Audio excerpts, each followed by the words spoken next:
Hello বন্ধুরা, welcome to my channel explorer ঘরে বাইরে। আজ আমি করে দেখাবো চকলেট কেকের রেসিপি। তবে এই কেকের রেসিপিটা আমি উইদাউট চকলেট এবং উইদাউট এগ ছাড়া করে দেখাবো। তো কী করে এই রেসিপিটা তৈরি করছি ঝটপট দেখে নিন। সবার প্রথমে কয়েকটা চকলেটি বিস্কুট নিয়েছিলাম, সেটা যে কোনো ঘরোয়া বিস্কুট নিলেই হবে। সেটাকে মিক্সার ব্লেন্ডারে ব্লেন্ড করে নিয়েছিলাম। এবার একটা ছাঁকনির সাহায্যে বিস্কুটের গুঁড়োগুলোকে ভালো মতো চেলে নিতে হবে। বিস্কুটের গুঁড়োগুলো চেলে নেওয়ার পর তার মধ্যে মিশিয়েছিলাম কিছুটা পরিমাণ ময়দা, দিয়েছিলাম কিছুটা পরিমাণ মিল্ক পাউডার। সবগুলো কিন্তু চেলে দিতে হবে, তাহলে দেখবে এর মধ্যে যে ছোট ছোট নুড়ি কণাগুলো আছে সেগুলো আর যাবে না। এই যে এগুলো আমি এখন বাদ দিয়ে দেব। এবার এর মধ্যে কিছুটা দিয়ে দিচ্ছি কফি পাউডার। কফি পাউডারটা দিলে এর মধ্যে কোকো পাউডারের মতো একটা ফ্লেভার পাওয়া যায়।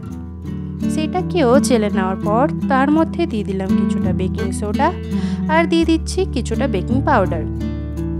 আপনারা চান বেকিং সোডা বা বেকিং পাউডার ইউজ না করতে, তাহলে আপনারা এখানে ইনো ব্যবহার করতে পারেন। এবার ভালো করে মিক্সারটা মিক্স করে নেওয়ার পরে অল্প পরিমাণে দুধ দিয়ে এটাকে একটা সুন্দর ব্যাটার তৈরি করে নিতে হবে। প্রথমেই কিন্তু খুব বেশি দুধ দিয়ে দেবেন না, অল্প অল্প দুধ দিয়ে সুন্দর একটা ব্যাটার তৈরি করতে হবে।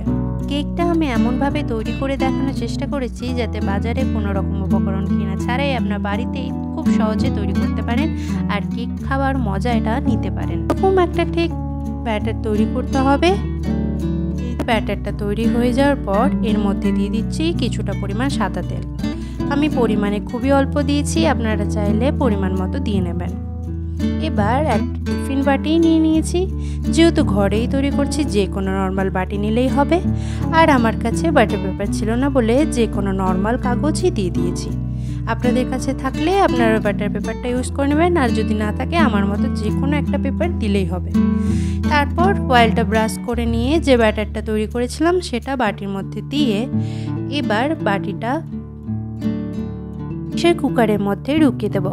তবে প্রেশার কুকারটা কিন্তু আমি আগে থেকেই গরম করে রেখেছিলাম এবং এবার আলতো হাতে বাটিটা বসিয়ে দিলাম। আপনারা চাইলে তলায় কিছুটা বালি বা রক সল্টও দিয়ে দিতে পারেন, আমি নর্মালি করেছি। এই সময় প্রেশার কুকারের ঢাকনাটার সিটিটা কিন্তু লাগাবেন না, ওইটা একটু খেয়াল রাখতে হবে। তারপর 10 মিনিট হাই ফ্লেমে এবং 20 থেকে 25 মিনিট নর্মাল ফ্লেমে বা মিডিয়াম ফ্লেমে দিয়ে কেকটাকে বেক করে নেবেন। এই দেখুন কেকটা কিন্তু আমার অলরেডি তৈরি হয়ে গেছে। একটা কাঠের সাহায্যে দেখে নিলাম কোনো রকম লাম্পস আছে কিনা। কোনো রকম লাম্পস ছিল না বলে আমার কেকটা একদম রেডি। এবার দেখুন কেকটা কতটা স্পঞ্জিভাবে তৈরি হয়েছে আমি দেখাচ্ছি।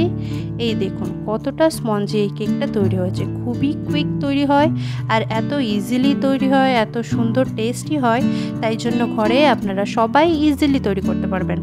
এবার তার ওপর কিছুটা ডেকোরেশনের জন্য একটু ডার্ক চকলেট ছড়িয়ে দিলাম। আপনারা চাইলে ডার্ক চকলেটটা গলিয়েও এর ওপর দিয়ে দিতে পারেন। তাহলে আজকের ভিডিওটা কীরকম লাগলো কমেন্ট করে জানাবেন। ধন্যবাদ।